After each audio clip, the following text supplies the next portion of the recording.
warahmatullahi wabarakatuh. Hai anak-anak, bagaimana kabarnya hari ini? Semoga selalu sehat dan selalu dalam lindungan Allah Subhanahu wa Ta'ala. Amin. Alhamdulillah, hari ini bertemu lagi di pembelajaran seni budaya bersama Ibu Maria Ufa.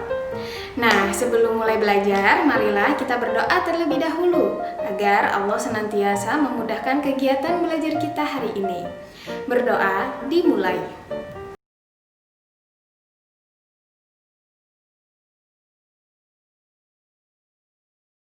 Seperti biasanya, tadi sambil Ibu share video pembelajaran ini di Classroom, Ibu sudah mengingatkan kalian untuk absen online terlebih dahulu. Nah, sudah absen semua kan? Jangan sampai lupa ya. Baiklah, sekarang silakan disiapkan buku tulis dan pulpennya, lalu simak videonya dan catatlah penjelasan materi yang akan Ibu sampaikan. Pada video ini kita akan membahas materi baru, bagian seni tari, yaitu keunikan gerak tari tradisional.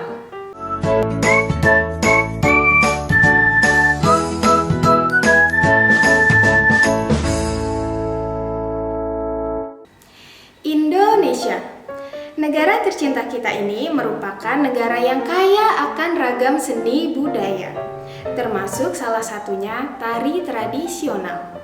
Coba sebutkan sejauh ini sampai kalian kelas 8 ini, tari tradisional apa saja yang kalian ketahui? Dan dari mana pula asalnya? Seperti biasa, pertanyaan ini silakan tuliskan di kolom komentar Classroom kita ya.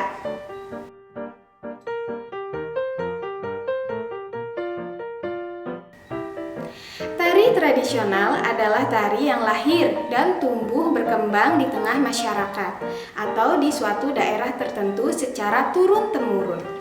Yang mana tarian ini diciptakan berdasarkan nilai-nilai budaya yang berlaku di daerah tersebut. Tari tradisional dibedakan menjadi dua, yaitu tari tradisional klasik dan tari tradisional kerakyatan. Tari tradisional klasik tumbuh dan berkembang di lingkungan istana. Tari ini dikembangkan oleh kaum bangsawan dan terpelajar. Tari tradisional klasik memiliki gerakan yang baku dan tidak boleh dirubah.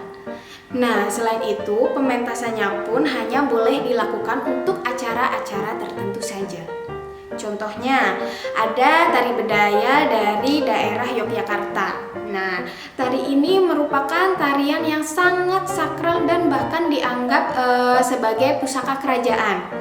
Nah, tari bedaya hanya boleh dibawakan untuk keperluan-keperluan ritual yang ada di dalam keraton Yogyakarta.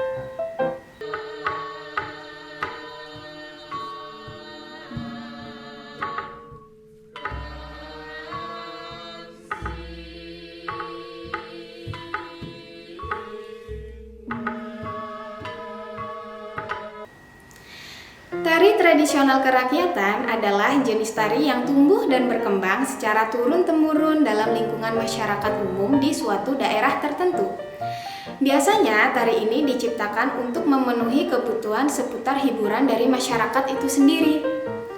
Bentuk gerak tari tradisional kerakyatan lebih sederhana dibandingkan dengan tari tradisional klasik. Dan juga tari ini bisa disajikan dan juga bisa ditonton sewaktu-waktu.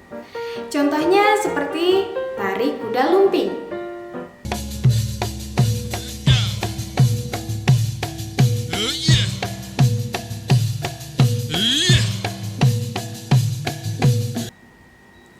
Kemudian ada juga tari jaipong.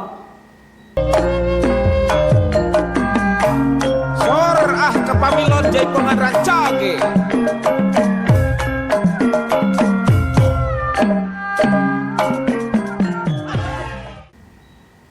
Ada juga tari saman.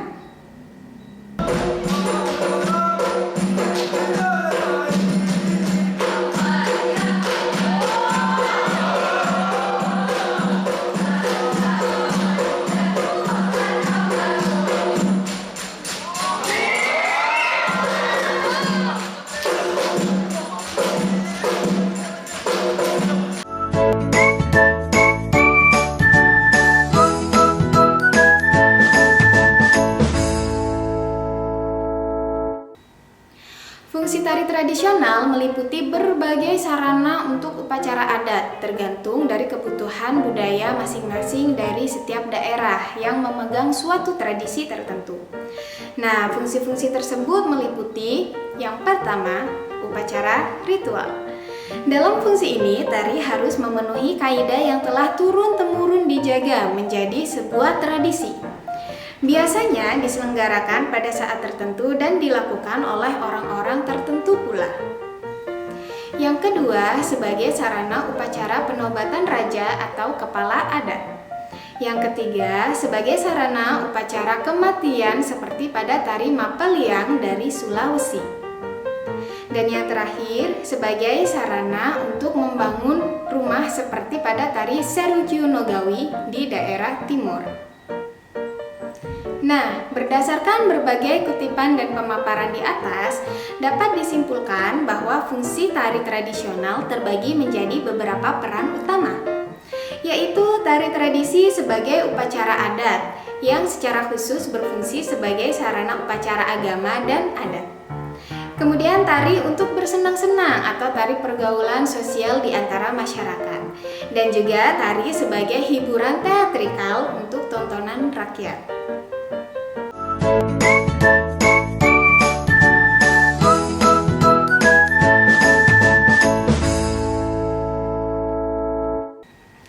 Keunikan tari tradisional baik klasik maupun kerakyatan dapat dilihat dari ragam geraknya. Ragam gerak yaitu kumpulan motif dari gerak. Motif gerak dalam tari dapat dilihat dari gerak jari-jari tangan, gerak tangannya, gerakan mata, dan juga gerak kaki atau anggota tubuh yang lainnya.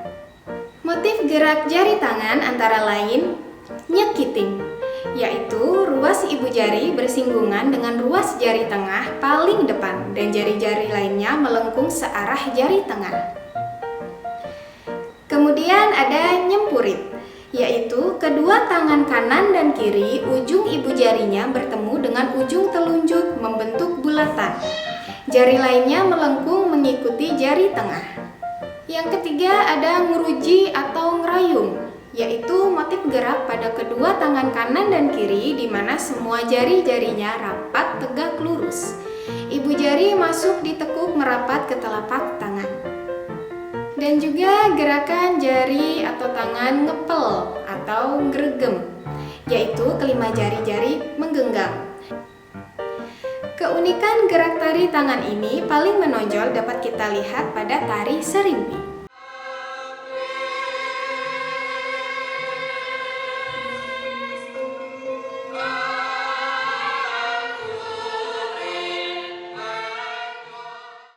Ada pula tari gending Sriwijaya di mana lentikan jari-jari tangan merupakan kekuatan dari tari ini.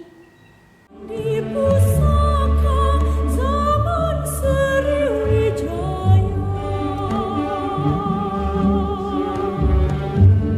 saksi luhur.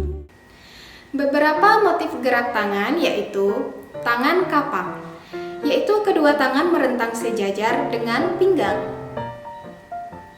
Kedua, tangan ulap-ulap, yaitu salah satu tangan ditekuk menyiku di depan kepala.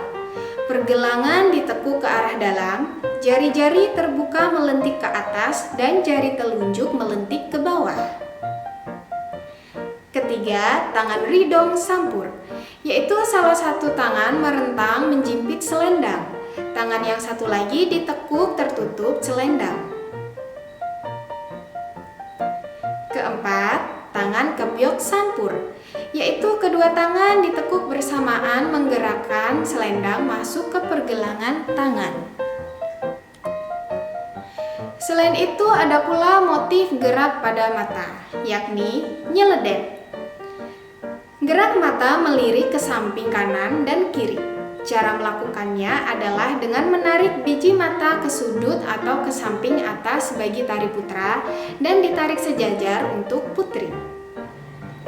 Yang kedua, nelik atau dedeling, yaitu gerakan membelalakan kedua mata.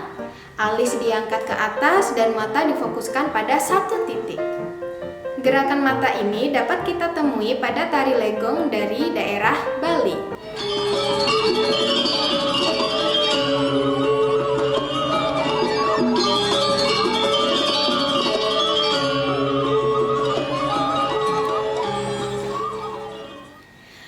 Beberapa motif gerak kaki pada tari antara lain gejuk kanan, yaitu menaruh kaki kanan di belakang kaki kiri yang tumpuannya pada pangkal jari-jari. Begitu pula sebaliknya pada gejuk kiri. Kedua, trecat, yaitu kedua kaki membuka lutut ditekuk, tungkai diangkat atau jinjit, lalu bergerak ke samping dengan menghadap depan. Ketiga, ada kicat kanan, yaitu gerakan kaki kanan dengan posisi ditekuk di belakang betis kaki kiri.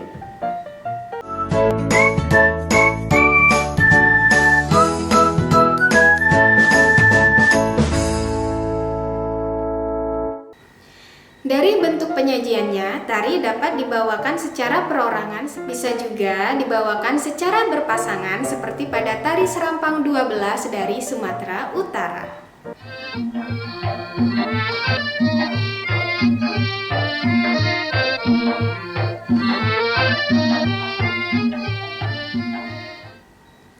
Atau bisa juga berkelompok seperti kebanyakan tari tradisional pada umumnya.